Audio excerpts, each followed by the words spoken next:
Welcome to Alberta Conservation Association's Harvest Your Own podcast, the resource for everything hunting, navigating through the field, the butcher shop, and the kitchen. Life is all about great food. Let's get started. Welcome to the podcast. I'm your host, Brad Fenson, an avid outdoor enthusiast who has worked as a freelance journalist, photographer, and public speaker for over 3 decades. I have hunted, fished, and foraged all my life and hope to share my passion for the outdoors. Along the way, I want to encourage everyone to harvest wild proteins and enjoy the satisfaction of providing the next meal for your family. Our goal is to educate, entertain, and inspire individuals to get outdoors and create a connection between food, health, and your future meals. Welcome to Harvest Your Own. Today I have a special guest that I would consider a very good friend of mine. It's Linda Powell, and she's the Director of Media Relations for O.F. Mossberg & Sons, a company that's been around for over a century. I believe they just had their 100th birthday. Was it last year or the year before, Linda? That's been a couple of years. It was in 2019, but those years pass quickly, don't they? Apparently they do. Yeah. And you've been at Mossberg for quite a while. We've done a lot of work together and met at SHOT Show and done lots of trips together. Yes, we have. We've spent quite a bit of time together, and I truly enjoy and appreciate that. Yes. How long have you been at Mossberg? So I've been at Mossberg now 13 years. In the industry, close to 27 now. Wow. Yeah. You know, one of the reasons I had you on as a guest is to tell that story because you don't come from a hunting background. No, I don't. There was a little bit of hunting in my family. I will say my grandfather deer hunted. Yeah. But all that I knew about that was that he left on Friday night and he came back on Sunday, and sometimes he brought some venison home and sometimes he didn't. Right. But no one else in my family really hunted, and I had not even been exposed to, guns or hunting at all until kind of midlife. So I had been working in the medical field and was looking for something different to do. And just happened to hear that a firearms manufacturer was moving their worldwide headquarters to a town close to me. And so I simply went and applied for a job, thinking about getting my foot in the door with a large corporation, giving me some opportunities for growth. But little did I know what it would lead to. Right. Big growth. Oh, yeah. So once I was actually hired as an administrative assistant to support 2 PR managers. And I had been there about a year, and the guy said to me, would you like to learn to shoot? And I said, well, sure, if I'm working for a gun company, that makes sense. And so they got me out to the range and had me shoot some guns, and then we took it a step further, and I went to a Becoming an Outdoor Woman program, which is hosted in most states in the U.S. As a weekend getaway for women to be in a comfortable setting and learn outdoor skills. So I went to that, and then the next question that was posed to me is, would you be interested in learning how to hunt? And it just seemed like a natural progression. And I understood wildlife management, biology, because of my medical background, but I did a lot of reading and felt pretty comfortable with the fact that I wanted to try hunting. So the guys in the office arranged for my first hunt, and this is where I always get a good chuckle, though. I know now that most people probably don't start with black bear, but that's what they arranged for me Right. to hunt. And not only that, but maybe they gave me a little bit more challenge. We did it with a muzzle loader. So I laugh sometimes, and I'm thinking, were they setting me up for failure? But what they did was set me up with an opportunity that changed my life. I did get a bear on that first hunt, and I still, now that's, like I said, close to 25, 26 years ago now, I can still feel the same vivid emotions that I felt when I walked up and saw that bear for the first time. Wow. That I just shot. I said to myself, I'm a hunter now. And somehow in my mind, I knew that my life had changed. But little did I know how much it would change in the years to come. Right. You're a very accomplished hunter, and you've basically been around the world. I have. I've been very blessed and very fortunate to have the opportunity working for a firearms manufacturer and working with the media to get out and get in the field, like you said, all across the U.S., most of Canada and Mexico and around the world. And as I said, so life-changing for me personally, just the opportunity to grow with all the experiences that I've had.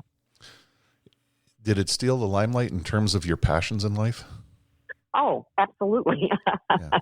I definitely had other interests, but once I found that I just had such a passion for hunting, not only was it work-related, but I found that I also was taking my personal time and planning personal trips around hunting.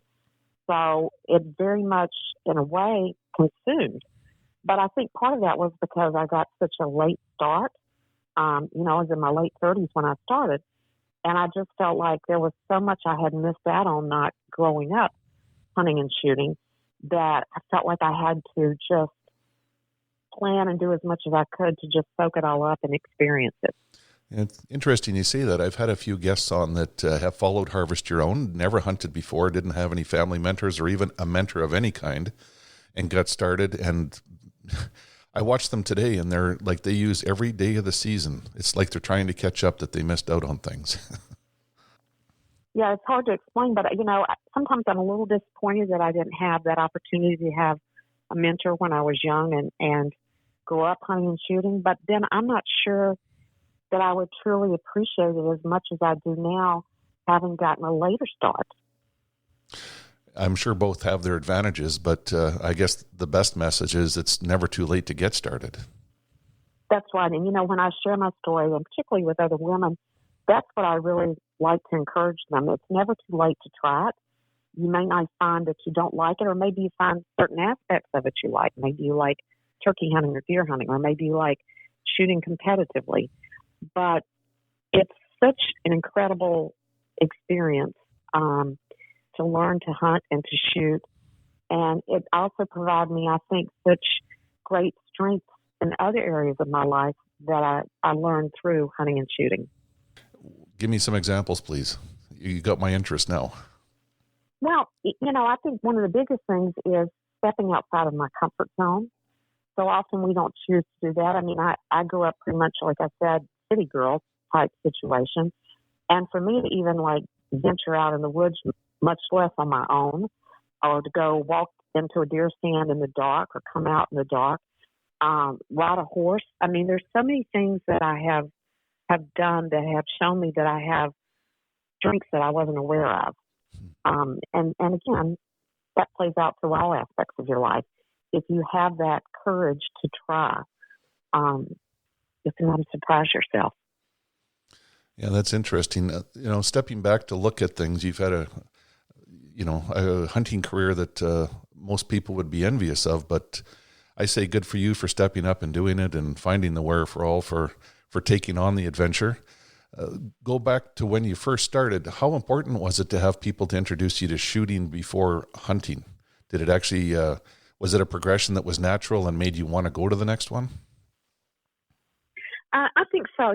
I think first getting comfortable with firearms, understanding the responsibility of being a gun owner and a hunter or shooter. I think that's very important. But, I look back, had I just gone to, say, Becoming the Outdoor Woman program, but didn't have mentors outside of that, it may have been difficult for me to continue.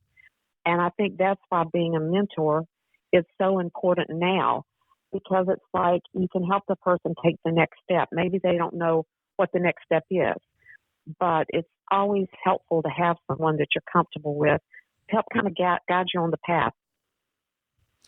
Yeah, I agree. I take people out every year that have never hunted before, and you can just sense that they're apprehensive to pick up the gun because they don't know enough about it. They're looking at you with their eyes like, what do I do now? And very careful about loading it. So part of it is making people feel comfortable and knowledgeable so that they can pick up a gun, handle it, and know that they're doing it correctly, they're being safe, and then learn to be proficient.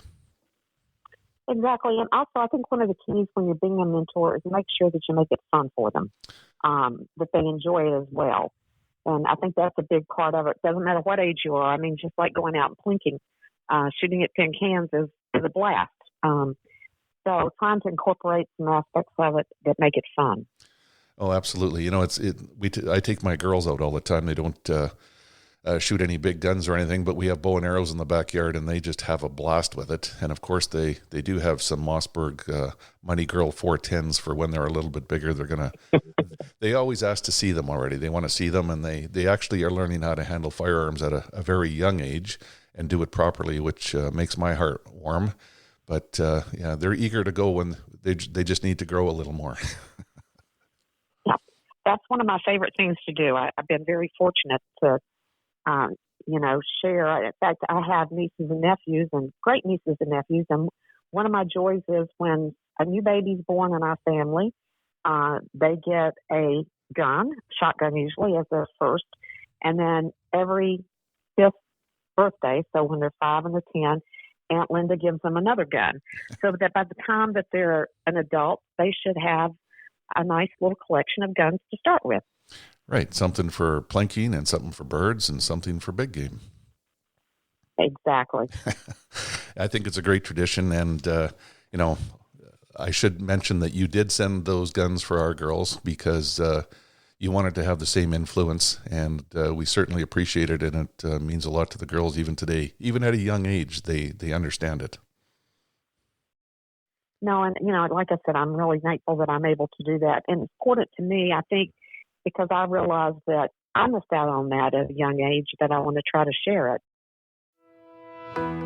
This podcast is produced for Harvest Your Own, a program dedicated to those who want to reconnect with food and health through their experiences outdoors. HarvestYourOwn.ca is a resource for individuals to learn more about hunting and the outdoors. There's information to get you started and ensure that your compass stays pointed in the right direction to be successful.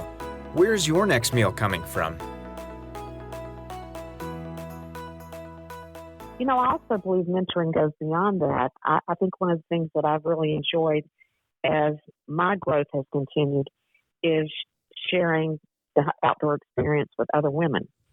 In fact, I developed a group called the SIRENs, which actually stands for She is Ready and Engaged Now. The idea when we started was that we all wanted to get a little more proficient with handguns and for our own personal defense. And so we went to Gunsight and took a class, and I saw just what that one class did to each of these ladies as far as their own personal growth, and decided to continue that concept. And now I think we're on year 11 or 12 now, where basically the same group of women, we have gone and trained together in various disciplines. So we've done wing shooting, we've done a hunter prep course, we've done personal defense. And it's just been so empowering to watch each woman grow and become confident in not only protecting herself, but most of them have gone on to become hunters as well. Right. And you deserve kudos for what you do for introducing people and taking it to the next level. Within our industry, you help to facilitate media hunts to show off some of the new firearms that Mossberg has. But the one thing I notice is that you always include new people. You always keep an eye out for somebody else that, could be our next leader within our industry, or the next writer, or our next mentor to help take things to the next level for a much larger community. Well, and I appreciate that. That's one of the things I try to pride myself in, and feel very blessed that I have this opportunity. But yes, I like to try to reach out and help people that are new in our industry to grow, make the introduction, get the exposure. Because as you know, in our network, in our industry, as in most, networking is so important. And sometimes introducing a writer to an editor leads to an opportunity for them to write for that publication. So, I really do find great joy in making those connections. Oh, and they certainly work. I've been very blessed in my life to go on adventures around the world as well. And most of them are trying new firearms, ammunition, optics, clothing, and different things. And those invitations are very unique and make me feel very special and honored. But the doors that it has opened up and the people that it has introduced me to is incredible. So it is interesting to to look back and see how that network is established and how it grows and how it helps everyone that's interested in growing within that industry and the community. That's right, because one of the things that I found, the hunting and shooting community really is a unique group of people. It's like, I feel like my extended family. It's just like you and I, Brad. We might not see each other but once or twice a year, but when we do, it's just like we pick up right where we left off, and we share such a close bond because of those experiences that we've had in the field.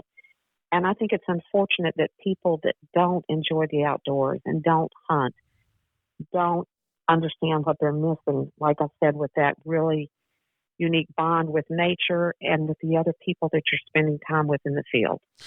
Yeah, it truly is unique. It opens your eyes to the world, just getting to see the sunrise more times than you would if you were just at home, or seeing birds and how they interact and all the different wildlife and just special events that occur when you're outdoors that you would miss in life if you were there, are hard to describe to people. I try to do it in my writing and encourage people to get out, but some days I just want to go for a walk in the woods to rekindle that, even if I'm not hunting.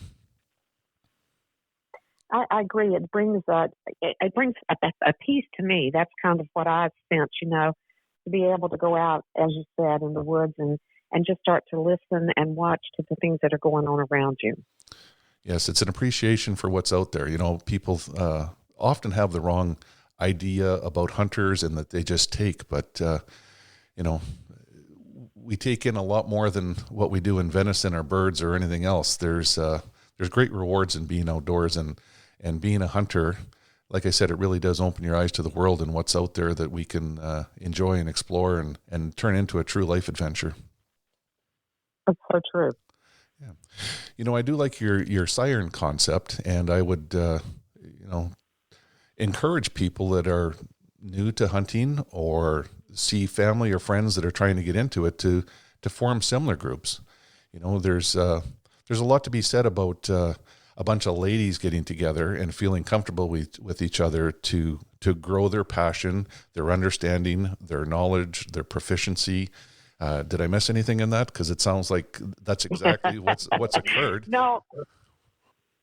And what it's done is what's unique too, this group of women ranges in age probably from mid-20s to mid-60s.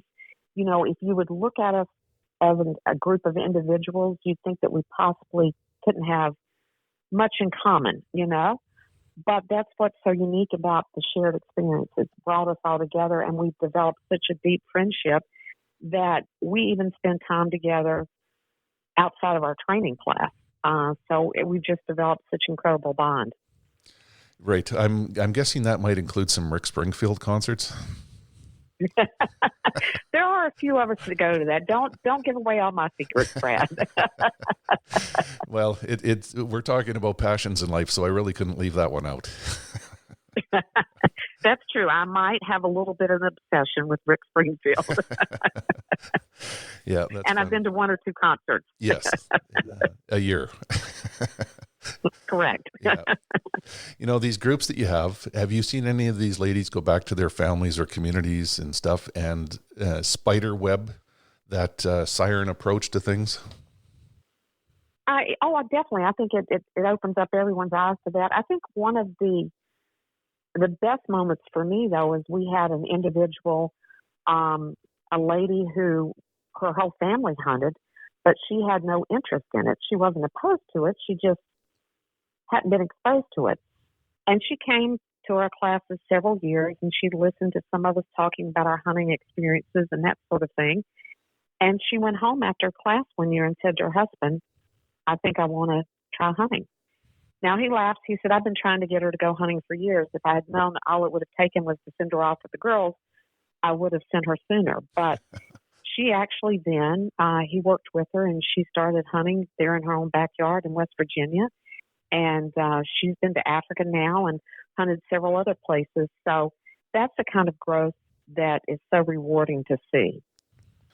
Yeah, it's interesting to see people sort of dabble a toe in it and then want to jump in with both feet. My wife Stephanie was not a hunter, didn't come from a hunting background, and we ate elk every year. And she said, I think I could hunt elk, but I only want to do it with some that don't have antlers. So that's where we've started. But there's been a lot of things come as new adventures and new species, and she continues to grow as a hunter. And it's been interesting to watch the impact and where it all started, and who knows where it's going to end up. And I think you touched on something. I was going to say this about the lady I was just speaking about, and Stephanie too. The beauty of that is she had daughters and you have daughters, and now they have a mother who can set an example for them too. And I think that's just very powerful. Absolutely. Yeah, I do believe that's true. I talk to a lot of ladies. I've interviewed quite a few of them for a podcast, and it seems like a lot of them are apprehensive to go with family members like a husband or a dad because they're so gung-ho that it's hard to keep up, and it's hard to elevate yourself to the level where somebody's got 30 years experience, and then you're trying to step in and learn at a pace that is so fast that it's often confusing. Yeah, I think that's true. And so, that's why groups of women, I think, can really be so powerful, because you can be yourself. You're not afraid to ask questions that you fear will be looked at as being dumb with experienced hunters. I just think that key is putting a new hunter or shooter in a comfortable setting for them. And if it's a female, it may mean being around other females, like you said, and not maybe being with a family member. Right. Yeah, and there's also a very good message in there for mentors. I really try to slow down when I take out somebody new. I tend to hunt pretty aggressively, and I analyze everything, and it forces me to slow down and enjoy it a bit more too. But the one thing that I've always said is there is no dumb questions. Like, if you've got a question in your mind, please ask it. Like, the more you learn, the more knowledge you have, the more power you have, the more ready you're going to be to approach any of this. So there's no dumb questions. And if there's a mentor out there, you should encourage people to ask questions and never make them feel silly about asking something, even if they ask the same question over and over, like the safety on the gun or how to load. In their mind, they're trying to get it right, and they want to get it right. So work with them and be more than a mentor, be understanding and caring at the same time. Yes, and I don't know about you, but I find I'm still learning. Every adventure that I go on, every trip, I learn something new. So just being open to that, I think is key.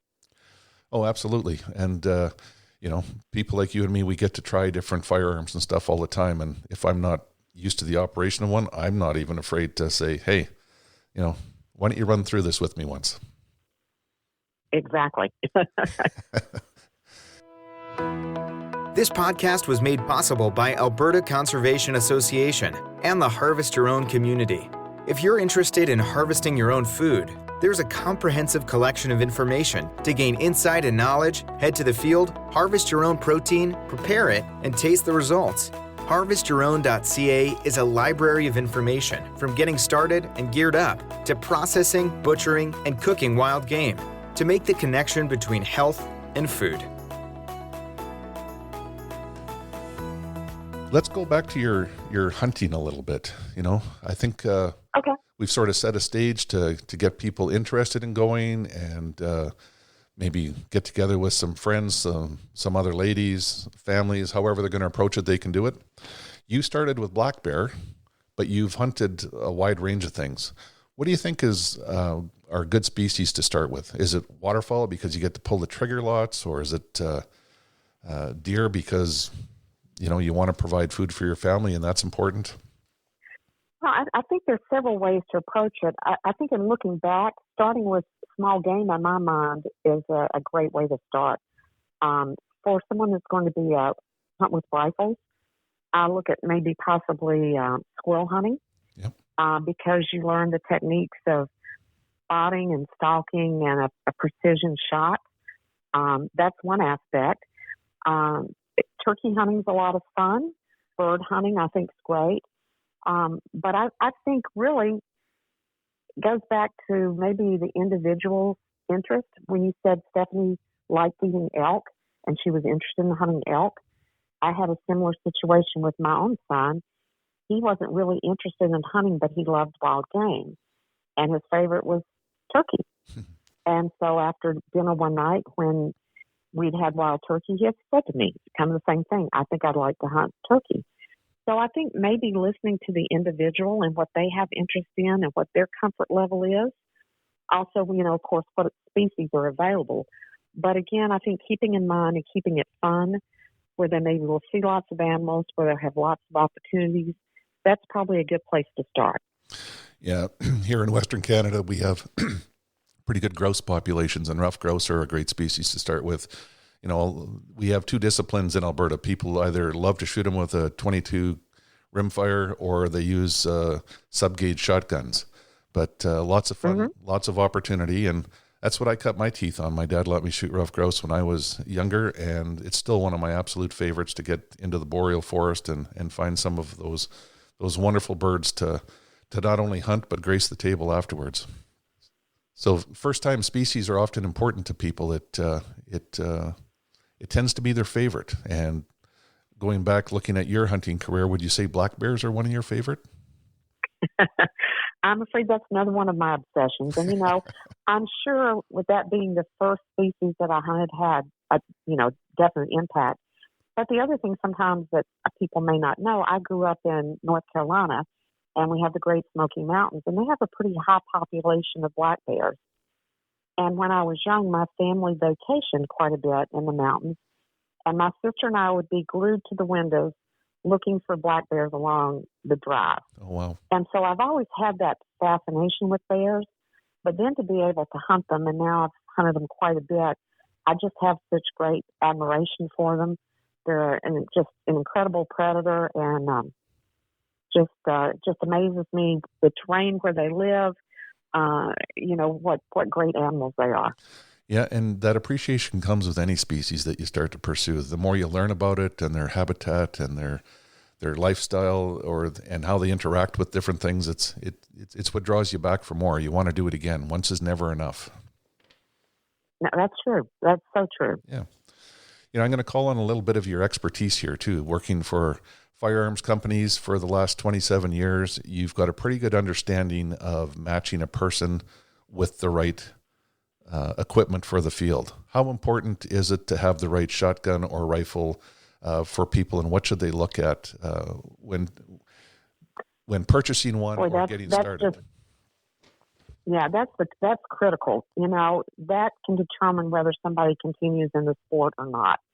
The fit of a shotgun or a rifle is key, and that fit involves several different things. It's got to be a gun that they're comfortable handling the recoil, a gun that fits them, that they can shoulder and handle properly, has nice weight and balance. And we're really fortunate now. Firearms have come a long ways. There's so many that have adjustability to them. And I always encourage people to really try to purchase a gun that fits them. They'll so much more enjoy shooting. It'll be more comfortable, and they'll become a better shot. Yes, fit and feel is critical with any firearm, and it's great if you can always try one first, or at least go to a gun store and handle it and put it to your shoulder and make sure it fits you properly and all the rest of it. I would think that there's information on the Mossberg website about fitting a firearm or finding the right firearm. Finding the right ones, and again, I think going back to, particularly for a new shooter, sometimes, and I think about youth, you're worried about, well, if I buy a youth gun, then they're going to outgrow it. But again, we offer stocks that can grow with you, so they have inserts. So maybe when you're younger, you don't have any of the inserts in, but as you grow, you can add the inserts. The other beauty of that too is just when you change style of hunting. Maybe it's early in the season and you've just got on a light jacket, you might need a little bit longer length of stock. But later in the season, when you have on multiple layers of clothing, you could actually shorten the stock to make it fit you better. Right. So I always encourage people to look for that adjustability, regardless of your size or age, because it really can make a big difference when you're with your hunting gun. It keeps you accurate, is what it does. It not only is it comfortable and keeps you from getting hurt, but it makes you more successful in the end because you're going to shoot more consistently. I've been known to sit in a waterfowl blind when it's freezing cold and not wear my jacket because I can't mount my gun properly, and I know it affects my success rate. So I'd rather be cold and successful, and I would have been better off to have a gun that I could have adjusted quickly and had the right length of pull with bigger clothes on. And I'll just share my experience. For so long, I couldn't find a 12-gauge shotgun that fit me because the length of pull was so long. So I'd shoot it in misery, and I would come home from a waterfowl hunt and be bruised. And I'm going, what fun is this, Yeah. But again, the beauty, like we have our 940 now that I can adjust down to as much as a 12.5-inch length of pull, which fits me perfectly. And it's like night and day difference. I go out now and so enjoy, shooting birds and not coming home with a bruised arm and shoulder. So again, I really encourage people to make sure you get a gun that fits you so you're going to really enjoy your shooting. Yeah, I started Steph off with your flex system and that 20 gauge because yeah. I could change it. I could make it fit her perfectly. And to this day, she still says, I like that gun the best. It just feels right. Well, and I had the most success. I go back to my SIRENs group. We actually did a wing shooting event, and we took the flex shotgun, which is the one that has the interchangeable stocks and recoil pads, and we took the time to fit each individual shooter to their shotgun. And they were all amazed at how much better they shot and how much more comfortable it was to shoot because they finally had a gun to fit them. Yes, it makes a world of a difference. So, the one thing I do, anyone that's thinking about getting started, or if you're shooting and things are uncomfortable, or your success rate and your accuracy needs improving, find someone to help you fit your gun properly, or look at information sources like firearms company websites and look at the different options that are out there. Understand what length of pull is and how it affects the shooter in terms of how you shoulder a gun, deal with the recoil, and even better is how you look down the barrel and stay accurate. And that's where each of us as a mentor can really come into play in helping someone who's just getting started. Right. One other thing that I wanted to mention is it your favorite caliber or just the most common? You shoot a 308 more than anything? Well, I have over the years. And, in recent times, I've tried to expand my horizons a little bit and try some of the newer calibers that have come out, like the 6.5 PRC and Creedmoor. But I'm guilty of going back to the 308. And I think a lot of that's just my comfort level. I've shot it a bit. I understand the performance of that particular round. And so it does tend to be one of my go-tos. Yeah, the reason I bring it up is a lot of people nowadays, if you're reading modern magazines, the 308 doesn't get any attention, but it's got lower recoil, but it's a 30 caliber bullet. It can get the job done. I've seen you shoot many different animals with it. And the message is, don't think that you have to get something bigger. Bigger is not always better. It's that comfort zone, and being able to shoot accurately is more important than anything. No question about that. And I think any guide that you go with will tell you they've had so many different hunters come through that maybe had bought a new gun for a hunt and they had stepped up, like you said, gotten something bigger, and they weren't comfortable shooting it. And, it wasn't a positive experience. So I think one of the things you can do, get that gun that fits you, one that you're comfortable shooting, and spend some time shooting it. And that confidence is what helps you too, as far as having a successful hunt. Absolutely. I remember when my success rates really took off in terms of my hunting career is when I got out every month of the year and shot my guns. I made a point of it. I actually marked it on my calendar, got out, and I shot more than I ever did before, and it made a huge difference for the rest of my life. What you learn there in repetitive actions and activities sticks in your brain, and it is now shooting is more natural for me. I lift a gun and I automatically find the target.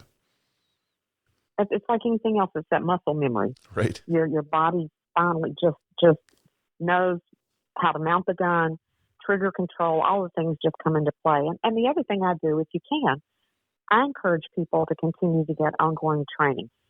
Go to the range, spend time practicing, and if you have the opportunity for professional training, I always encourage people to do that, because no matter how experienced you are, you're always going to learn something to improve your technique. I agree with you 100%, and I've taken some long-range shooting courses and stuff here in Alberta, and that's made me a better shooter overall, better understanding. And it's true, you can learn something every single time you go to a specialized event or training course. We don't know everything, or we might find a better way to do it than the existing way that we're currently doing it. So it is a great way to have fun and learn things and hopefully take your adventure skills to the next level. One last question for you. Do you have any advice for ladies looking at getting into hunting? You know, this is it's one of the goals for Harvest Your Own is to try to get more ladies interested and involved.